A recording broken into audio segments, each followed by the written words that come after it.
नमस्कार साथियों, स्वागत है आप सभी का अंकित इंस्पायर्स इंडिया पर। मैं हूं अंकित अवस्थी। आप हैं मेरे साथ में ट्विटर पर छिड़ी एक ऐसी बहस पर चर्चा करने के लिए, जो बहस निश्चित ही राजनीति के गलियारों से निकली है, राजनीति के गलियारों में ही जाती है। और असल मायने में राजनीति के लिए अगर कोई आधिकारिक प्लेटफॉर्म के रूप में जाना जाता है तो शायद वो ट्विटर ही है। ट्विटर पर एक बहस छिड़ी है और वो बहस ये है कि मोदी जी के साथ धोखा हुआ है। मोदी जी को धोखा दे कौन सकता है? ये सवाल आपके दिमाग में पैरेलली चलने लगेगा, क्योंकि ट्वीट्स को अगर आप देखें तो वो भर-भर करके मोदी जी के साथ बिट्रेयल की बातें हैं। मोदी जी के साथ धोखा, मोदी जी के साथ धोखा, और ये सारे बड़े हैंडल्स हैं, यानी जिनके पास में मास में फॉलोइंग्स है, और ये सामान्यतया अगर राजनीति की भाषा में कहा जाए तो राइट विंग से काफ़ी ज़्यादा इन्फ्लुएंस्ड हैंडल्स हैं। ऐसे में इन हैंडल्स पर ये वाली बात निकल कर आना कि मोदी जी के साथ धोखा हुआ है, ये एक तरह का नैरेटिव वॉर सा दिखता है कि ये कहा गया हो किसी को कि ये बात सबके सामने ले जाकर ला दो कि मोदी जी के साथ धोखा हुआ है। तो आपको भी दिमाग में आएगा तो सही कि अचानक ट्विटर पर, क्योंकि असल में ट्विटर में जो चंद जानकारी है वो राजनीति से छन छना करके पहुंच रही होती है, जब कहीं कहीं वो हैंडल्स निकल कर आते हैं जिन्हें कई माननीय लोग फॉलो करते हैं। तो बड़ा सवाल ये आता है कि आफ्टर ऑल ऐसा हुआ क्या है? मोदी जी के साथ धोखे में काउंट किसे किया जा रहा है? आपको घटना याद दिला दी जाए तो आपको इसको बेहतर होगा रिकॉग्नाइज करके चलना। आपको याद होगा कि जब ऑपरेशन सिंदूर हुआ, भारत पर आतंकी हमला 22 अप्रैल के बाद और मई के अंदर हुआ ऑपरेशन सिंदूर, प्रधानमंत्री नरेंद्र मोदी ऑपरेशन सिंदूर तक एक बहुत ही जबरदस्त रॉकिंग इमेज के साथ आगे बढ़ रहे थे। प्रधानमंत्री मोदी की इमेज को देखकर ऐसा लग रहा था इन्होंने अब तक जो कहा वो किया है। ऑपरेशन सिंदूर उनकी दृढ़ इच्छा शक्ति, राजनीतिक नेतृत्व, राजनीतिक कुशलता का परिणाम बनती जा रही थी कि हाँ साहब, इन्होंने आतंकियों को पहले भी धमका रखा था और ये धमकाना इनका अब सही जगह जाकर लैंड हुआ है, जाकर इन्होंने ऑपरेशन सिंदूर कर दिया है। लेकिन ऑपरेशन सिंदूर के तुरंत बाद के जो हालात थे, वो भारत को और विशेष रूप से प्रधानमंत्री मोदी की इमेज को और विदेश नीति को बहुत बड़ा नुकसान पहुंचाए। क्या आप सभी जानते हैं कि इसके तुरंत बाद ऑपरेशन सिंदूर के सीज फायर की खबर आई, और उस सीज फायर में एक व्यक्ति निकल कर आया, डोनाल्ड ट्रंप, जिसने कहा कि यह काम मैंने कराया। अपोजिशन ने इस बात पर खूब ज्यादा सरकार को पूछा कि सर, अगर आप लोगों ने सीज फायर ट्रंप के कहने पर किया है तो कह क्यों नहीं देते कि हमारी विदेश नीति स्वतंत्र नहीं है। बस उस दिन का दिन है जब से ट्रंप ने यह बात बोली, अपोजिशन के सवाल उठने लगे, प्रधानमंत्री नरेंद्र मोदी की इमेज पर क्वेश्चन खड़े होने लगे कि जो व्यक्ति आतंकियों के बारे में ये कहते थे कि मैं घर में घुसकर मारकर आया हूं, वो ट्रंप के 15-20 बार ये कहने पर भी कि ये सीज फायर मैंने कराया, कुछ बोलते क्यों नहीं है। तो बड़ा सवाल तब ये बन रहा था कि पीएम मोदी को रोक कौन रहा है बोलने से। अब आपके दिमाग में दो तीन प्रश्न आएंगे कि प्रधानमंत्री नरेंद्र मोदी को रोक कौन सकता है। तो देखिए, ऑब्वियस सी बात है कि प्रधानमंत्री हैं तो प्रधानमंत्री की कैबिनेट है, कैबिनेट में उनके करीबी मंत्री हैं, और प्रधानमंत्री की विचारधारा से सहमति रखने वाले कुछ लोग भी हो सकते हैं जो प्रधानमंत्री को ऐसा करने से रोक रहे थे। तो प्रधानमंत्री की ऑपरेशन सिंदूर से लेकर के अब तक जो इमेज है, उसके ग्राफ में निरंतर एक गिरावट देखी गई। ये देखा गया कि ऑपरेशन सिंदूर में चमक कर निकले नरेंद्र मोदी धीरे-धीरे ट्रंप के हर बयान से अपनी इमेज को खोते जा रहे थे। जिस प्रधानमंत्री ने अपनी इमेज, अपनी दृढ़ता, अपनी दृढ़ इच्छा शक्ति, राजनीतिक कुशलता और नेतृत्व के रूप में बनाई थी, वो धीरे-धीरे फेड हो रही थी। अपोजिशन को यहां पर सवाल पूछने के अलावा कोई काम नहीं था। लेकिन कहीं ना कहीं प्रधानमंत्री इन तमाम चीजों के बावजूद चुप थे। तो इन्हीं चुप्पियों पर अब ट्विटर पर बम्बार्डमेंट हुआ है कि प्रधानमंत्री को जिन्होंने चुप कराया था, असल में वो प्रधानमंत्री को धोखा दे रहे थे। अब आपके दिमाग में नाम दौड़ने लगेंगे कि वो कौन आ गया जो प्रधानमंत्री को चुप करा सकता है। और ये बात तब ज्यादा निकल कर आई जैसे ही प्रधानमंत्री ने मुंह खोला, तत्काल प्रभाव से हमारे ऊपर अमेरिकी प्रतिबंध आ गए। अमेरिकी प्रतिबंध ये कहते हुए आए कि आप रूस से तेल खरीदते हैं। तेल की जब चर्चा आती है तो दिमाग में सवाल आता है, अमेरिका का बयान आता है, जिसमें अमेरिका के वाणिज्य मंत्री ये कहते हुए पाए जाते हैं, ट्रेजरी के जो यूएस ट्रेजरी सेक्रेटरी हैं वो कहते हुए पाए जाते हैं कि भारत में कुछ अमीर घराने हमसे व्यापार करके पैसे कमा रहे थे, तेल के व्यापार से लाभ कमा रहे थे। जब घरानों की बात आती है, व्यापारिक घरानों की बात आती है, तो नाम निकल करके बड़े भैया का आता है, अंबानी का आता है। मैं ऐसा क्यों कह रहा हूं? क्योंकि अल्टीमेटली भारत ने अमेरिका का अगर डेटा माने तो अकॉर्डिंग टू यूएस हमने 16 बिलियन डॉलर का मुनाफा कमाया है, और उस 16 बिलियन डॉलर के मुनाफे में से सीधा 6 बिलियन डॉलर का मुनाफा व्यापार से अकेले इनको हुआ है। 6 बिलियन डॉलर आसान भाषा में लगभग 60,000 करोड़ के आसपास की रकम। इतनी रकम का लाभ अंबानी को हुआ था इस तरह के व्यापार से, जिसमें रूस से तेल खरीदना और अमेरिका को बेचना। अमेरिका हमारे खिलाफ कोई एक्शन तब तक नहीं ले रहा था जब तक भारत सीज फायर के क्रेडिट पर कोई टिप्पणी नहीं कर रहा था। जैसे ही भारत ने टिप्पणी करी, यानी कि प्रधानमंत्री मोदी ने संसद में से जैसे ही ये कहा कि मेरे को अमेरिका ने नहीं रोका, मुझे किसी ने मध्यस्थता करने के लिए नहीं कहा, तत्काल प्रभाव से अमेरिकी फरमान आया। बड़ा सवाल निकल कर आया कि क्या ये भाई साहब ही तो प्रधानमंत्री को नहीं रोक रहे थे? वैसे भी मीडिया में अक्सर अंबानी, अडानी और मोदी जी की साठगांठ की बात कही जाती रही है। अपोजिशन अक्सर ये आरोप लगाता रहा है। लेकिन अंबानी के पास इतनी ताकत आई कहां से कि वो प्रधानमंत्री के सोचने पर, यानी कि उनके विवेक पर कंट्रोल कर ले? प्रधानमंत्री के विवेकशील लोग कौन हैं जो विदेश नीति को प्रभावित करते हैं? तो सवाल आता है विदेश मंत्री का। और जब बात विदेश मंत्री का हो, तो उस समय एक और बड़ा सवाल निकल कर आता है विदेश मंत्री के सुपुत्र का, जो आप मेरे लेफ्ट में देख रहे हैं, डॉक्टर एस जयशंकर के बेटे ध्रुव जयशंकर के ऊपर। आज की कहानी में इनका, अंबानी का, जयशंकर साहब का और मोदी जी का कनेक्शन, और इस कनेक्शन के बाद प्रधानमंत्री मोदी की छवि को पहुंचा नुकसान पूरी तरह से डिस्कस किया जाएगा। मेरे प्यारे साथियों, ये पूरी कहानी डिकोड की जा रही है, क्योंकि जिस तरह से ट्विटर पर नैरेटिव बिल्ट हुआ, तो ये जानकारी आप तक पहुंचे कि असली खेला क्या है, जिसकी वजह से ये चीज बाहर निकल कर आई, आपको वो समझना अत्यंत आवश्यक है। चलिए एक-एक करके सारी बातें शुरू करते हैं। इसमें एक संस्था का नाम जरूर याद रखिएगा, नाम है ऑब्जर्वर रिसर्च फाउंडेशन। नाम सुनते ही ऐसा लगता है कि कोई बहुत ही बढ़िया संस्था होगी जो बहुत अच्छा कुछ करती होगी। जी हां, भारत के अंदर ये एक थिंक टैंक के रूप में काम करने वाली संस्था है, और इसी के ही तत्वाधान में भारत के अंदर रायसीना डायलॉग जैसा विदेशियों को बुलाकर डिस्कशन या मशविरा करने का कार्यक्रम आयोजित किया जाता है। तो चलिए शुरू करते हैं इसी ओआरएफ की कहानी को डिकोड करते हुए, सारे तारों को जोड़ने का काम। ये बिल्कुल वो सीआईडी के दया वाली कहानी है, लेकिन मैं किसी की कॉल स्क्रिप्ट नहीं निकलवाऊंगा कि जरा चेक करो कि इन्होंने फोन कहां-कहां किया था। मैं तो जो आंकड़े इंटरनेट पर उपलब्ध हैं, बस उन्हें अपने तरीके से जोड़कर आपके सामने रख रहा हूं, ये बताने के लिए कि खेला असल में क्या था, किस तरफ असल मायने में इशारा हो रहा है। आइए तो बात करते हैं ओआरएफ की। तो मेरे प्यारे साथियों, ऑब्जर्वर रिसर्च फाउंडेशन भारत के अंदर एक थिंक टैंक है, जिसका काम है भारत की विदेश नीति पर अपनी राय देना। असल मायने में ये जितने भी रायशील लोग होते हैं, रायचंद जो होते हैं, ये अपनी राय से राय प्रभावित भी करते हैं। आप इसको आसान करके समझिए। आज मान लीजिए कि मैं कोई काम कर रहा हूं और मैंने कुछ एडवाइजर्स बिठाकर रखे हुए हैं जो मुझे सलाह दें कि आपको इस तरह से ये करना चाहिए, आपको ये कंटेंट इस तरह से बनाना चाहिए, आपको इस विषय को उठाना चाहिए। तो मेरे रायचंदों का राय मुझे जब मिलेगा, तो मैं ऐसे में आप लोगों के सामने वही प्रोड्यूस करने लगूंगा जिस तरह के लोगों से मैं राय ले रहा हूं। असल में कहते हैं ना कि आप कैसे हैं पता लगाने के लिए आप 5 मित्रों को बता दीजिए कि इनके 5 मित्र कौन से हैं। तो आपके बारे में टिप्पणी करना थोड़ा आसान हो जाता है। ऐसे में ओआरएफ जो रायचंद है, ये रायचंद सलाह भारत सरकार को देती थी। ऐसे मंचों के माध्यम से सलाह देती थी जहां से सरकार की नीतियां प्रभावित हो सकती थी।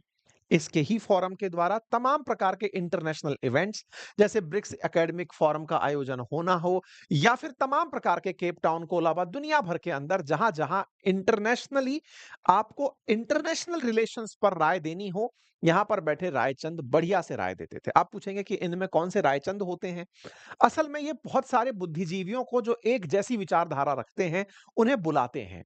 उनसे राय-शुमारी करते हैं, एक कंक्लूसिव रिमार्क निकालते हैं कि दुनिया का क्या होगा? अमेरिका कैसे चलेगा? अमेरिका की इन नीतियों का क्या होगा? भारत का भविष्य क्या होगा? भारत की आर्थिक नीति कैसी होगी? भारत को सार्क देशों को कैसे देखना चाहिए? बिम्स्टेक को, ब्रिक्स को, एससीओ को भारत को कैसे देखना चाहिए? इस तरह की सारी बातें इन तरह के डायलॉग्स में की जाती रही। रायसीना डायलॉग्स यदि आप में से कोई व्यक्ति यूपीएससी की तैयारी के दौरान रहा होगा, तो इस बात का महत्व पता होगा। ये ओआरएफ के द्वारा आयोजित कराने वाली एक चर्चा है। अच्छा, तो अब ओआरएफ की बात हो, तो ओआरएफ के कुछ मैं पिक्चर्स आपको दिखा देता हूँ। आप यहाँ पर प्रधानमंत्री और प्रधानमंत्री के साथ खड़े हुए कुछ डिग्निटरीज़ को यहाँ देख रहे हैं। ये इसी साल हुआ ओआरएफ का मिनिस्ट्री ऑफ एक्सटर्नल अफेयर की मदद से हुआ रायसीना डायलॉग का एक तस्वीर है। यानी कि रायसीना डायलॉग के अंदर स्पॉन्सर बनकर के ओआरएफ यहाँ पर खड़ा हुआ है। यहाँ पर प्रधानमंत्री मोदी, अमेरिका की तरफ से तमाम प्रकार के प्रतिनिधि आपको यहां पर दिखाई दे रहे हैं। यहां पर नरेंद्र मोदी, क्रिस्टोफर लक्सॉन, ये न्यूजीलैंड के प्राइम मिनिस्टर यहां दिखाई दे रहे हैं। इटली की प्राइम मिनिस्टर यहां दिखाई दे रही हैं। ओआरएफ के द्वारा आयोजित किए गए रायसीना डायलॉग्स में आपको कुछ बड़े नेता दिखाई दे रहे हैं। लाइक माइंडेड लोगों का जमावड़ा है, विदेश नीति के ऊपर चर्चा करने का प्रयास है। अब सर इतना माहौल ओआरएफ पर क्यों हो रहा है? चलिए तो थोड़ा आगे चलते हैं। ओआरएफ के जब डिटेलिंग में जाएंगे तो आपको कुछ लोग मिलेंगे। उनमें से एक का नाम है जैसे सुजॉय जोशी जो कि चेयरमैन बताए जाते हैं। प्रेसिडेंट हैं समीर शरण। अब आप पूछेंगे इससे क्या निकलता है? क्या कहना चाहते हो? कहना क्या चाहते हैं तो थोड़ा और आगे चलते हैं। रायसीना डायलॉग को आयोजित कराने वाला या भारत की विदेश नीति को प्रभावित करने वाली जो भी घटनाएं हैं, थिंक टैंक जो हैं, उनको आयोजित कराने वाला जो ओआरएफ है, उस ओआरएफ के अंदर प्रेसिडेंट हैं, चेयरमैन हैं, इन लोगों को एक बार ढंग से देख लें और इनके साथ-साथ ये भी देख लें कि इनके ग्लोबल एडवाइजरी में कौन-कौन लोग हैं। आप एक बार में इन्हें भले ही याद ना रख पाएँ, मैं एक-एक करके ज़रूरत भर के लोगों तक आप तक पहुँचा दूँगा। ये कुछ तस्वीरें हैं जिन्हें आप ढंग से रियलाइज़ करिए कि ये लोग कुछ ना कुछ तो हैं ही। इनमें से कुछ लोगों की तस्वीरें जैसे ललित भसीन को अगर आप देख रहे हैं तो आप शायद उन्हें अंबानी के पड़ोस में बैठा देख लें। ये वकील साहब हैं अंबानी के। खैर इस बात को निकल जाने देते हैं, थोड़ा और आगे चलते हैं। आगे चलते हैं तो कुछ और चेहरे दिखाई देते हैं जो ट्रस्टी में हैं, यानी कि ओआरएफ को पैसा देने वाले लोगों में हैं। उनमें आपको सुजॉय, जगन्नाथ कुमार, अन्ना टंडन यहाँ पे ये तमाम लोग दिखाई देते हैं। ट्रस्टी ही पैसा देते हैं किसी फाउंडेशन को। जब इन ट्रस्टियों के बारे में डिकोडिंग की जाती है तो कुछ जानकारी निकल कर आती है। जगन्नाथ कुमार नाम के ट्रस्टी दिखाई देते हैं। जगन्नाथ कुमार के बारे में जानकारी निकलती है कि ये रिलायंस फाउंडेशन के सीईओ हैं। क्या कहना चाह रहे हो? तार तो अब तक आप जोड़ ही चुके होंगे। सीआईडी, सीबी की तरह आप भी काम कर ही रहे होंगे। जिया मोदी यहाँ पर ट्रस्टी के रूप में दिखाई देती हैं जो रिलायंस इंडस्ट्री लिमिटेड के साथ लगातार जुड़ी रही हैं। बी श्रीनिवासन आपको यहाँ पर दिखाई देते हैं जो चीफ ऑफ स्टाफ हैं, ग्रुप प्रेसिडेंट हैं रिलायंस इंडस्ट्रीज लिमिटेड के। आप कहेंगे इससे क्या फ़र्क पड़ता है? 2 लोग अगर आपको वहाँ दिखाई दे भी गए, तो चलिए प्रेसिडेंट तक चल लेते हैं। समीर शरण जो कि इस समय ऑर्गेनाइज़ेशन ये ओआरएफ के जो प्रेसिडेंट हैं, वो रिलायंस के पूर्व कर्मचारी हैं। इससे भी क्या पता चलता है? चलिए कोई बात नहीं, थोड़ा आगे चल लेते हैं। आगे चलते हैं तो जानकारी कुछ यों निकल कर आती है कि वर्ष 2009 तक इस ओआरएफ को यानी कि ऑब्जर्वर रिसर्च फाउंडेशन को जो फंडिंग दी जाती थी उसका 95% पैसा केवल रिलायंस द्वारा दिया जाता था। आज भी 65% पैसा ओआरएफ को रिलायंस के द्वारा दिया जाता है। आसान कर दूं, ये कुल मिलाकर के रिलायंस द्वारा फंडेड एक रिसर्च फाउंडेशन है। आप कहेंगे इससे क्या फर्क पड़ रहा है? टाटा भी कुछ तो चलाता ही है। ऐसे ही कोई ना कोई और कंपनी भी कोई ना कोई तो चीज़ चलाएगी ना। थिंक टैंक चलाने में क्या होता है? थिंक टैंक का अर्थ है आपके सोचने का सलाहकार मंडल बना देना। आपकी सोच को बाँध देना कि आपको यही सोचना है। ये सोचना और बाँधना किस तरह से जुड़ रहा है, समझ नहीं आ रहा है। प्रधानमंत्री मोदी ना जाने कितने प्रकार के मंचों पर दिखाई देते हैं। तो चलिए थोड़ा और आगे लेकर चलते हैं। अब मैं आपको लेकर चलता हूँ एक ऐसे चेहरे की तरफ जिस चेहरे से काफ़ी सारे सवाल उतर कर आते हैं। ये चेहरा शायद अभी ना पहचाने, लेकिन अब सरनेम से पहचान लें। नाम है इनका ध्रुव जयशंकर। तो बोले इससे क्या फ़र्क पड़ गया? डॉक्टर एस जयशंकर के सुपुत्र हैं ये। इससे क्या फ़र्क पड़ गया? ये ओआरएफ फाउंडेशन में नौकरी करते हैं। ओआरएफ फाउंडेशन में क्या नौकरी करते हैं? ये ओआरएफ के अमेरिका में प्रतिनिधि हैं। यानी कि ओआरएफ रिसर्च फाउंडेशन अमेरिका से क्या थॉट लेगा या अमेरिका से क्या थॉट ओआरएफ तक आएगी, ये काम ध्रुव जयशंकर करते हैं। ध्रुव Jaishankar is a non-resident fellow at Lowy Institute and director of US initiative at Observer Research Foundation in New Delhi. Previously, he was fellow in foreign policy studies at Brookings India in New Delhi and Brookings Institute at Washington DC. इनके बारे में अगर आप जानकारी निकाल कर आते हैं तो पता चलता है कि आप काफी सारे न्यूज पत्र पत्रिकाओं में लेख भी लिखते हैं।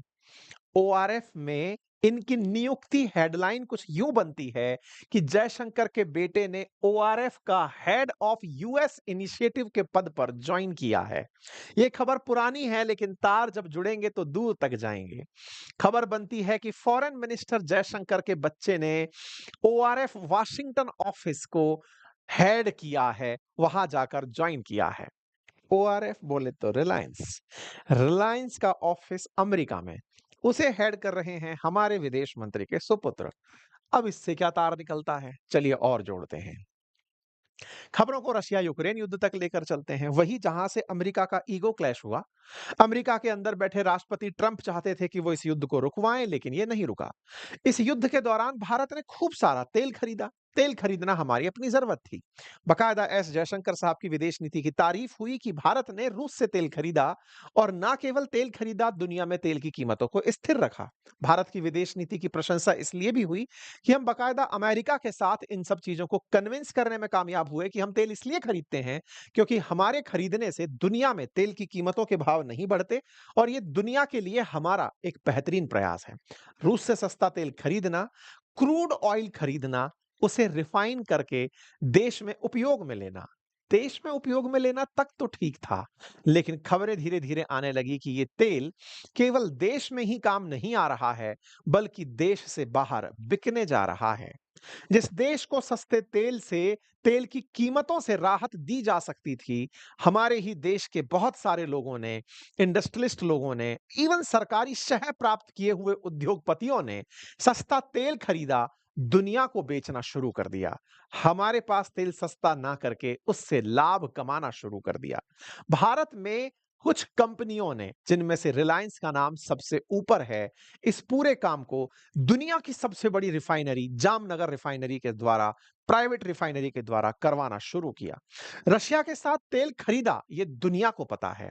इंडिया ने लगभग 112 बिलियन यूरो का यूक्रेन वॉर से लेकर अब तक तेल खरीदा है।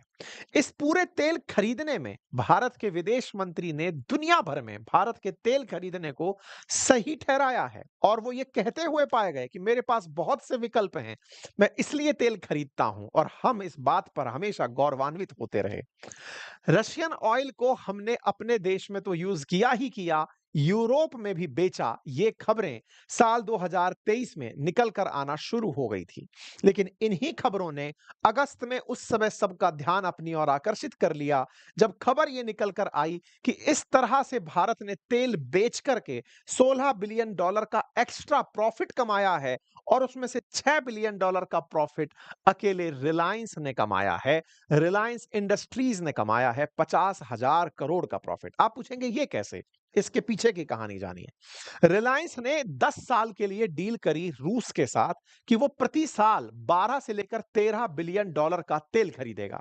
ये डील जब की गई तो अमेरिका के साथ में इन्हें लगता था कि ये सारी चीजें जो विदेश मंत्री कर चुके हैं, अब कोई दिक्कत नहीं आएगी, क्योंकि आप जब रूस से तेल खरीद रहे हैं और आपको यह डर नहीं है कि इतना सस्ता तेल खरीद कर मैं अमेरिका को ही बेच रहा हूं या यूरोप को बेच रहा हूं, तो यह निडरता कहां से आई? निडरता आई भारत के विदेश मंत्री द्वारा भारत का पक्ष दुनिया में खुलकर रखने से। जब भारत के विदेश मंत्री ने ये सब बातें बेहतर तरीके से रखी तो व्यापारी भाई ने प्रॉपर तरीके से व्यापार दिमाग में चलाया और उस व्यापार से लाभ कमाया। अब इस लाभ से क्या दिक्कत है? कोई दिक्कत नहीं। दिक्कत हुई ट्रंप को, क्योंकि ट्रंप को पता था कि इससे असल में लाभ कौन कमा रहा है। जब तक बाइडेन थे, जयशंकर साहब की विदेश नीति अमेरिका के साथ बहुत सही काम कर रही थी, लेकिन जैसे ही ट्रंप आए किसी को भी टेंशन नहीं थी, मोटा भाई जाकर के उनको सेट कर आए थे, बढ़िया से से पहुंचे थे।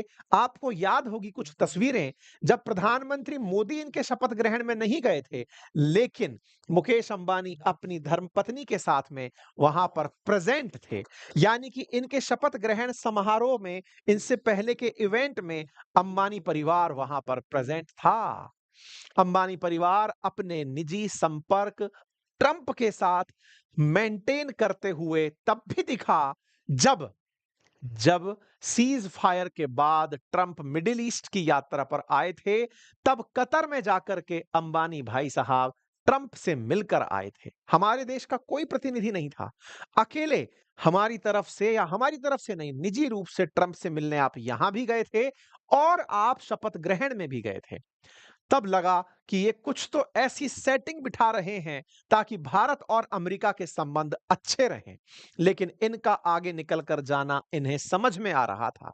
इन्हें समझ में आ रहा था कि बेटा, तुमको अगर मैं सही से हैंडल कर गया तो तुम जाकर संदेश दोगे विदेश विभाग को कि भारत को अमेरिका के साथ संबंध खराब नहीं करने चाहिए। हुआ भी यही। इनके मिडिल ईस्ट में मिलकर चले आने के बाद, ये तस्वीरें हैं, आपको याद होंगी, अभी कुछ दिन पहले जब सऊदी की यात्रा पर आए थे, ऑपरेशन सिंदूर के बाद ट्रंप, उस समय की तस्वीरें हैं ये आते हैं और भारत चुप हो जाता है, सीज फायर पर कुछ नहीं बोलता। ट्रंप के इस जिद पर कि उन्होंने सीज फायर कराया है, क्योंकि ट्रंप अपने देश में खोती हुई अपनी लोकप्रियता कि मैं रशिया यूक्रेन नहीं रुकवा पाया, उसे वो कहीं ना कहीं से काउंटर बैलेंस करवा रहे थे भारत के थ्रू। लेकिन प्रधानमंत्री नरेंद्र मोदी के सलाहकार उन्हें कह रहे थे कि अमेरिका के राष्ट्रपति को बोलने दो, वो पागल है, आप उस पर कोई प्रतिक्रिया मत दो।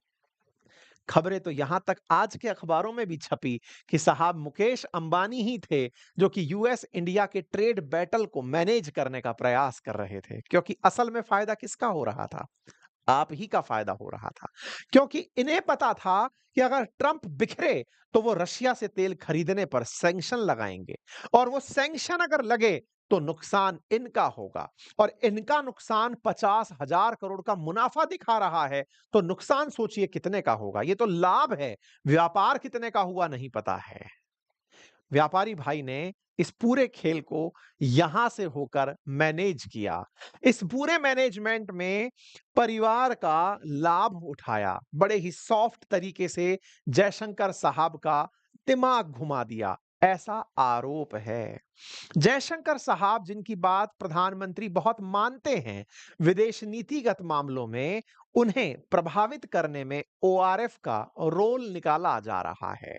सोशल मीडिया किसी का नाम नहीं ले रहा है, बस कह रहा है कि प्रधानमंत्री के साथ धोखा हुआ है। मुसीबत यह है, कैसे नाम ले दे जिन जयशंकर साहब पर प्रधानमंत्री इतना बिलीव करते हैं, उन पर कोई आरोप कैसे लगा दे। इवन शाम होते होते तो ये सफाइयां आने लगी कि अरे जयशंकर साहब का नाम खराब मत करो। लेकिन ओवरऑल इस पूरे के पूरे जो माहौल बनाया गया, इसमें प्रधानमंत्री मोदी की छवि को जो खराब किया, वो इन भाई साहब ने जिस माध्यम से खराब किया, वो चीजें लोगों को धीरे धीरे दिखने लगी कि यार ये तो मामला इस तरह से गड़बड़ाया है।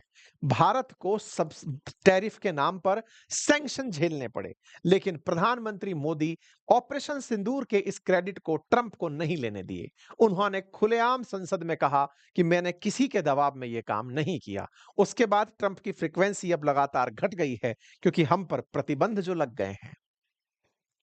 अब बड़ा सवाल यह है कि साहब ये तो कहानी का एक पक्ष हुआ, लेकिन अगर ये न्यूज़ भी ट्विटर पर ट्रेंड कर रही है तो इसे करवाने वाला कोई तो होगा। कौन ऐसा पक्ष है जिसे इससे लाभ हो रहा होगा? प्रधानमंत्री मोदी और जयशंकर के बीच में अगर रिफ्ट पैदा करा जाए तो इससे किसे लाभ होगा? आइए अब लाभ चलते हैं। हमको पुलिस में यह सिखाया जाता था कि लाभ किसे मिल रहा है उस पर पहुंचिए। तो पहले लाभ मिल रहा है अंबानी परिवार को, उसे देखा गया। अब चलते हैं दूसरे परिवार पर जिसे लाभ हो सकता है, और वो लाभ की कहानी कहां से आती है, क्योंकि ये तो हमने डिकोड कर लिया। लाभ की कहानी कुछ यूं है कि ऑपरेशन सिंदूर के बाद इसकी काबिलियत को बताने के लिए हमने दुनिया भर में अपने डेलीगेशन भेजे। प्रधानमंत्री के द्वारा डेलीगेशंस में जिन्हें भेजा गया, उनमें से एक नाम था थरूर साहब का। थरूर साहब को दुनिया भर में विदेश नीति के जानकारों के रूप में जाना जाता है, लेकिन वो कांग्रेसी हैं। कांग्रेस ही इतने कलाकार और नॉलेजफुल आदमी को बीजेपी लाने का प्रयास कर रही है, ऐसा पूरे चुनावी हलकों में, राजनीतिक हलकों में चल रहा है।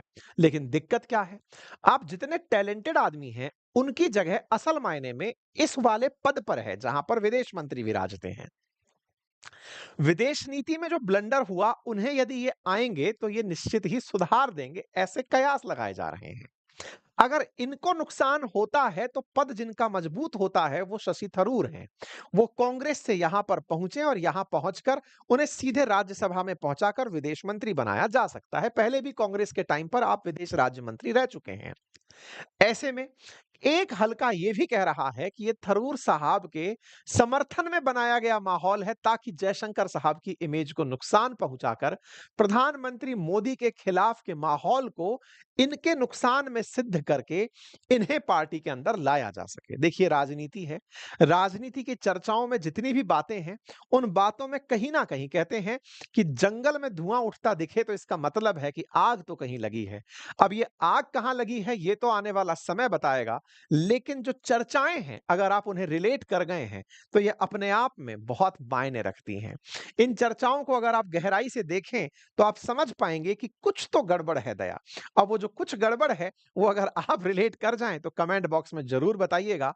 ये केवल एक विश्लेषण है। इसकी पूरी कहानी की पटकथा में केवल तार जोड़ने का प्रयास है। जैसे घटनाक्रम को देखने का सबका अपना एक नजरिया होता है।